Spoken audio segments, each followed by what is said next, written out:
सत्संग एक ऐसा माध्यम है जिसमें दुष्ट से दुष्ट व्यक्ति भी सुधर सकता है।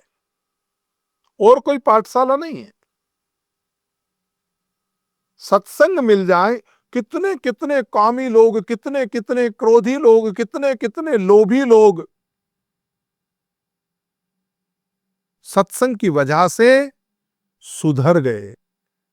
सत्संग की वजह से अपने जीवन का नाम कमाया।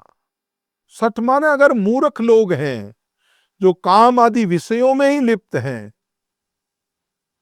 वो भी सठ सुधरई सत्संगत पाई।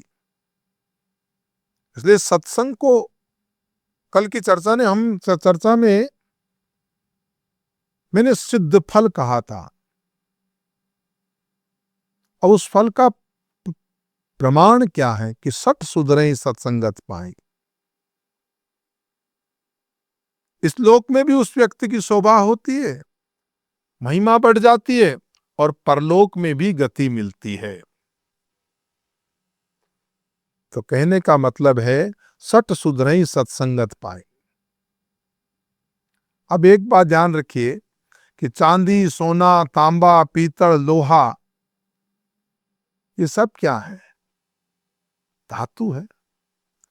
इनमें लोहा सबसे कुत्सित समझा जाता है, वहां पे भी वर्ण व्यवस्था है। सोने को सबसे उत्तम समझा जाता है और लोहे को सबसे कुत्सित समझा जाता है। इसलिए सठ को कुघातु की उपाधि दी।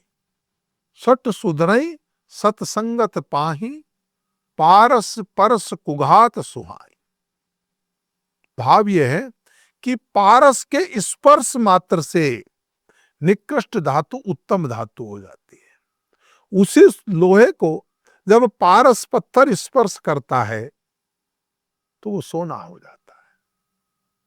वैसे ही सत्संग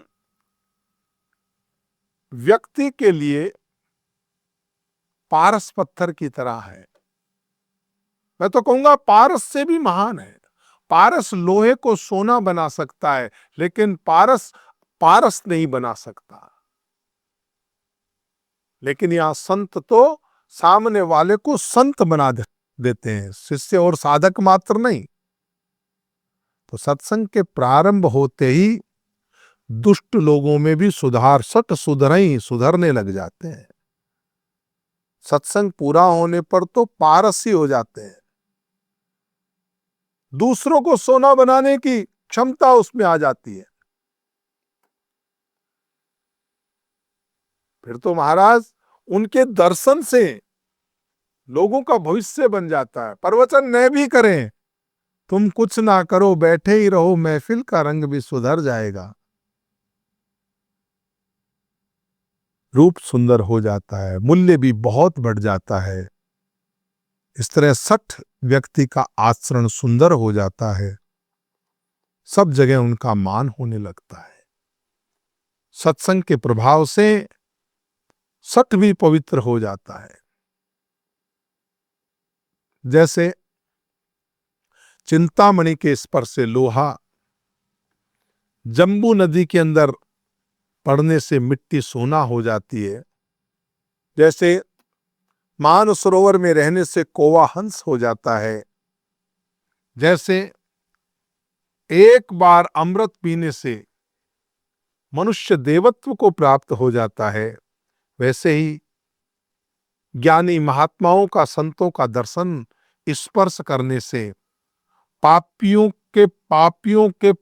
को भी तत्काल मुक्ति मिल जाती है, वो पवित्र हो जाते हैं।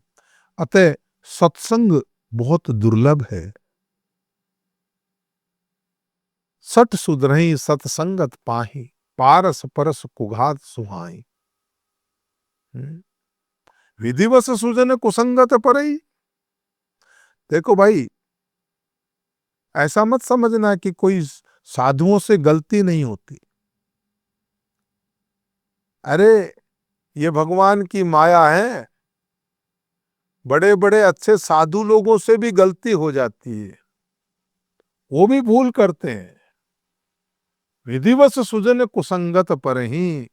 सज्जन भी अपने आप को वश में नहीं कर रख सकते, कुसंगति में पड़ते नहीं, लेकिन पड़ जाते हैं।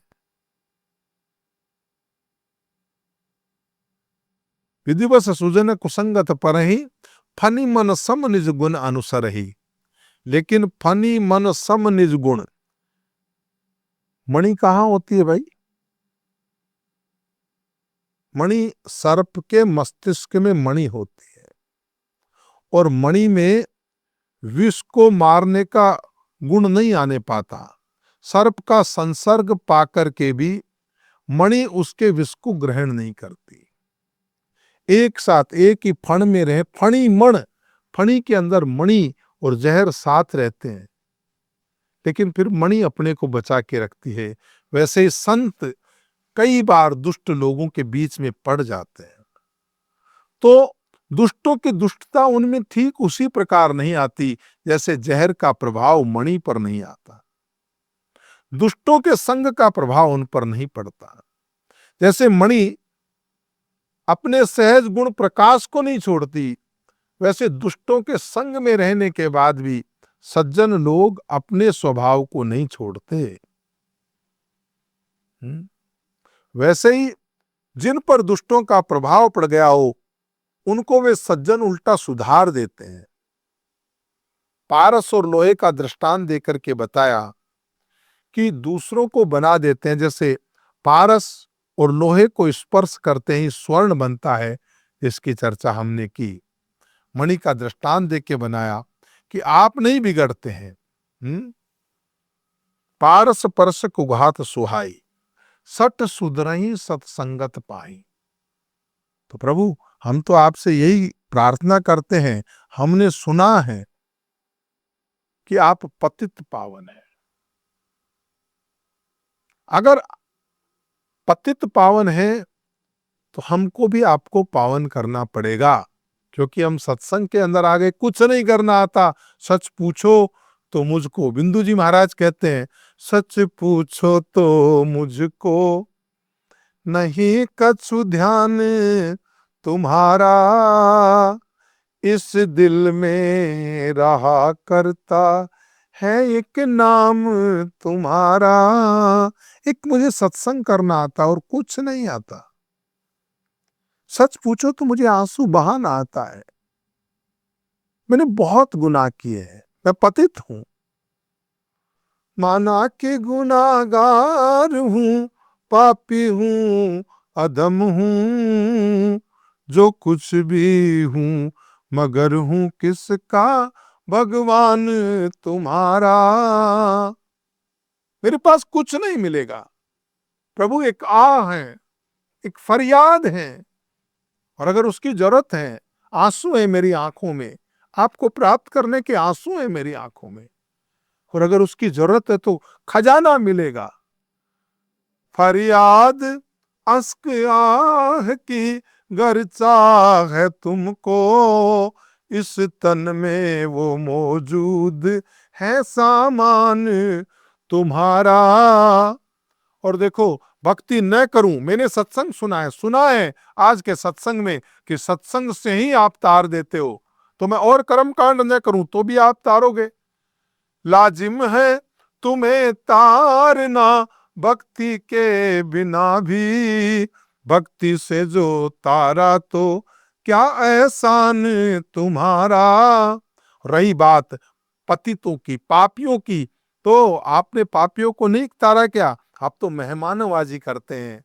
अधमों की किया करते हो गर मेहमान नवाजी, तो बिंदु भी सरकार है मेहमान तुम्हारा। और इसी के साथ में आज के इस भाग का हम यहीं समापन करते हैं। कल पुनः एक बार सत्संग पे चर्चा करते हुए हम इस लेट्स माइक के कार्यक्रम सफलता की रामायण लाइव के ज्ञान के माध्यम से हम पुनः कल आपसे मुलाकात करेंगे। आपका मंगल हो। आप सुन रहे थे let's mike more than radio. Follow कीजिए हमें हमारे सोशल मीडिया प्लेटफॉर्म्स पर। It's time for news. It's time for more than radio. presenting the first radio news app, Let's Mike.